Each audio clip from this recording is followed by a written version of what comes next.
Inflation. Joining me now, FoxNews.com columnist and a Fox Business contributor, Liz Peek, and Zuma Global President, Heather Zumaraga. Great to have both of you ladies with us.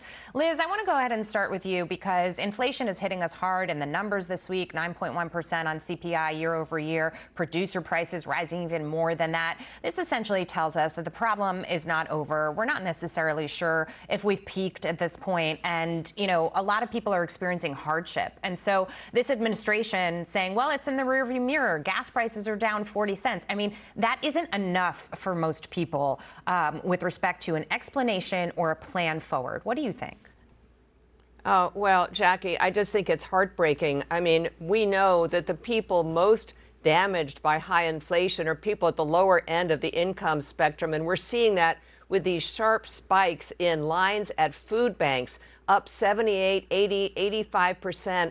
Various places across the country because people simply can't make ends meet. And polling has said that. I mean, Monmouth had a recent poll out saying 42% of Americans were struggling because of inflation. That's a huge, like more than double the number of people having a hard time this time last year. I can't resist saying that Joe Biden used to haul out the fact that there were food lines in the middle of the COVID shutdowns as evidence that Trump was a bad manager. That wasn't Trump. That was COVID. This is all about Biden. Yeah, no, it sure is. But he doesn't want to take any responsibility for it, Heather. And what's concerning to me specifically is not just the lines at the food banks that are increasing, but also credit card debt is going up in this country. And it's specifically moving higher with older Americans, senior citizens. And more senior citizens are applying for food stamp benefits as well. I mean, this is really how dire it is for some people.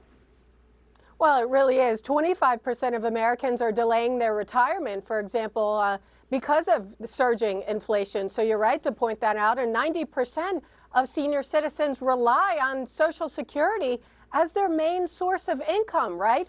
And those food banks, I think the most worrisome data point is that in those lines, 10% of people lining up to get food that can't afford it right now are new first-time people that are going hungry and can't afford their grocery bill. So that just speaks to the dire consequence. And you said Biden just keeps passing the buck.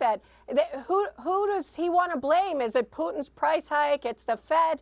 But it was the $1.9 trillion stimulus bill passed last year in March. That if you pull up a chart of inflation, you see it will skyrocket after that $2 trillion went into the economy. Well, his latest thing is that, you know, it's all the Republicans' fault, Liz Peek.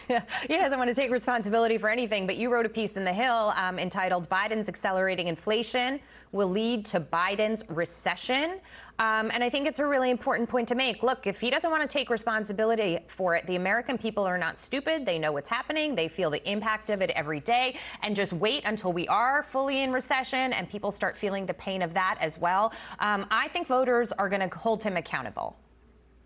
Well, they already are. I mean, that's what the polling shows.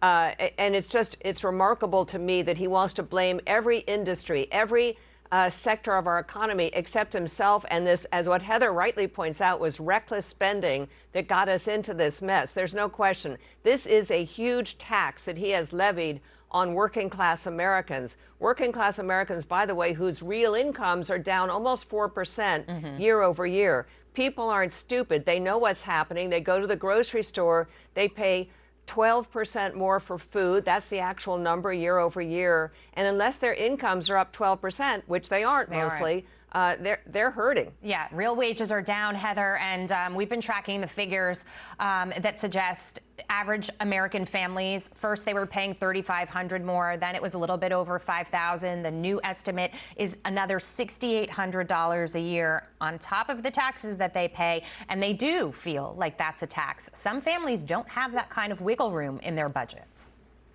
Right. Well, the Democrat argument is that if you look at the latest jobs report, unemployment at 3.6% looks great, but you dig a little bit deeper, the participation rate has gone down. And they'll say, well, look, wages are up 5.1%.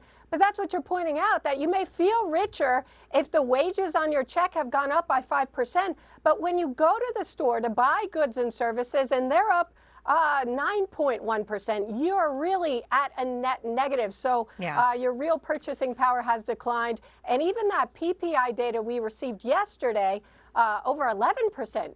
Tells me that CPI, the inflation number, is even going to go higher if PPI is over 11. I was saying the same thing. The PPI was worse than CPI, and it's a bad harbinger of things to come. And also what's interesting as well about the labor market, I point to the low participation too, but I also say for every person who's looking for a job, there are 2 jobs to be had. Not enough people are looking, and that is why these worker shortages are creating, a chaotic state in some cities. 11 million job openings. Yeah, like here in New York City. Ladies, great to see you both. Liz Peek, Heather Zumaraga. Have a great weekend. Thanks, Jackie. Thanks, Jackie. Thank you.